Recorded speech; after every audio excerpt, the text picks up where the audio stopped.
বিয়েতে আল্লাহর সাথে নাফরমানির লিস্ট।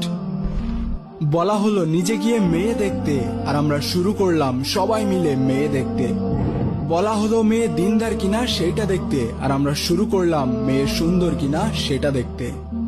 বলা হলো ছেলের দিনকে প্রাধান্য দিতে, আর আমরা শুরু করলাম ছেলের টাকা পয়সাকে প্রাধান্য দিতে। বলা হলো নিজের পছন্দ মতো মেয়ে দেখে বিয়ে করতে, আর আমরা শুরু করলাম অন্যের মন রাখতে।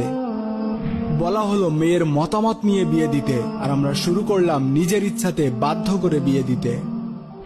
বলা হলো কম খরচে বিয়ে করতে, আর আমরা শুরু করলাম আনুষ্ঠানিকতার নামে টাকা অপচয় করতে।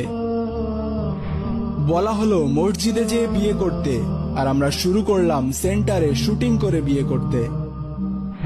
বলা হলো আল্লাহর সন্তুষ্টির জন্য বিয়ে করতে, আর আমরা শুরু করলাম নিজের স্বার্থের জন্য বিয়ে করতে।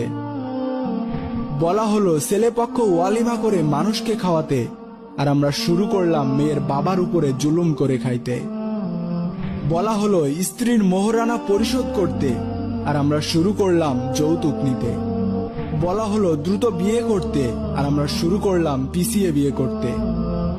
বলা হলো বিয়েকে সহজ করতে, আর আমরা শুরু করলাম বিয়েকে কঠিন করতে।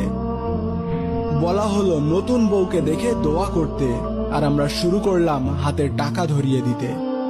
বলা হলো স্বামীকে সম্মান করতে, আর আমরা শুরু করলাম নিজের ইচ্ছাতে নিয়োজিত করতে।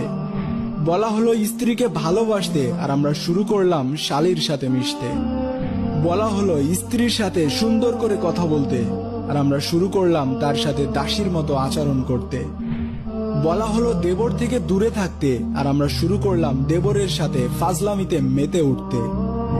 বলা হলো স্বামীর জন্য সাজতে, আর আমরা শুরু করলাম একজন রাস্তার ছেলের জন্য কামনার বস্তু হতে। বলা হলো স্ত্রীকে পর্দায় রাখতে, আর আমরা শুরু করলাম তাকে নিয়ে বাজারে বেড়াতে। বলা হলো সামর্থ্যহীন দিনদার পুরুষগণ ফিতনা হতে বাঁচতে কলমা করে রাখবে, আর আমরা শুরু করলাম এঙ্গেজমেন্ট বা রেজিস্ট্রি করে রাখতে। এরকমই আরো হাজারো ঘটনা আছে যা আমরা সব সময় উল্টোটাই করে থাকি। আমাদের কারণেই বিয়ে নামক ইবাদতটি দিন দিন কঠিন হয়ে গিয়েছে। বিয়েতে বরকত কমে গেছে, সংসারে অশান্তি লেগেই থাকে। দিন দিন বাড়ছে তালাকের সংখ্যা, তার কারণ আমরা বিবাহের সুন্নাত থেকে সরে যাচ্ছি। মহান আল্লাহ তাআলা আমাদেরকে হেফাজত